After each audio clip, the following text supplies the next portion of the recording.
Hi everybody, I'm going to teach you guys how to mince or chop and slice an onion today. The big question people have for me is how to properly cut an onion, A, without crying, and B, how to do it without losing a finger. I can help you without the crying part. I have a little secret weapon here, and that is disco swim goggles. Contact lenses will actually work even better, but it's a lot more fun with disco swim goggles.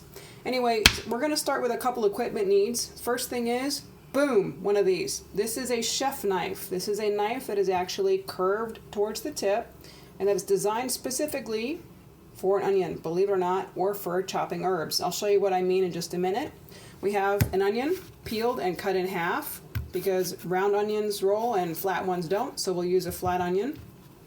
I have a non-skid cutting mat here. This is a cutting board with a rubber grip on it, but I also have some of that shelf liner stuff or that rug pad stuff underneath my cutting board as extra insurance because I don't want to chase my board all over the place. I don't want to go to the ER and have fingers put back on. So we've cut our onion in half. This part, the stem part, give a little haircut.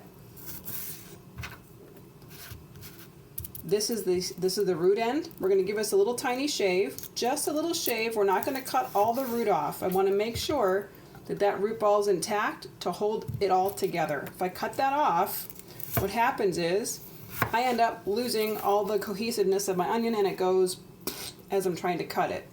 So the secret to cutting onions is to actually not cut straight up and down, not cut across this way. We're going to go this way. This is like bicycle spokes. We're going to go outward towards the center, towards the outside. We're going to cut towards the middle. So that knife's going to go this way, this way, this way, this way, this way, this way, all the way around the onion. And it takes 3 hands, so pay attention. All right, so we're going to turn the onion towards us, and we're going to take the knife on an angle. And what happens with the tip of this knife is that when I press straight down, you notice the back of the knife doesn't touch the board. That's exactly what we want here. I'm going to turn the knife and I'm going to just push till the board and the knife meet. If you look at my knife here, you see that my tip has not gone through the back knot of the onion. That's what I want. That keeps the onion in one piece. So we'll keep making bicycle spoke cuts to the center, and we're going to work our way around all the way down. It doesn't have to be perfect.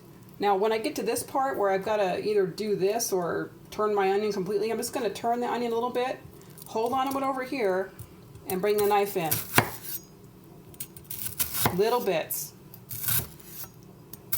That way no one loses a finger. So now I have the perfect way to mince my onion. I can start by going right across, little small bites.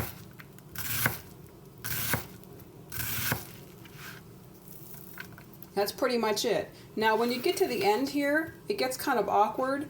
So when you get to about this much onion, turn your onion flat and start all over again. That's all you have to do. This part you can chop up smaller on the angle. And then you're done with the whole root wad. There you go. That's kind of how you do an onion. A shallot, it would be even smaller. I would use a much smaller knife. I have a little, I call it my pig sticker. This is my chef knife that is actually curved on the bottom, just like the big knife, only smaller. And I use it for doing shallot work or even smaller dice on my onion. There you go. There you have it. Any questions? Give me an email.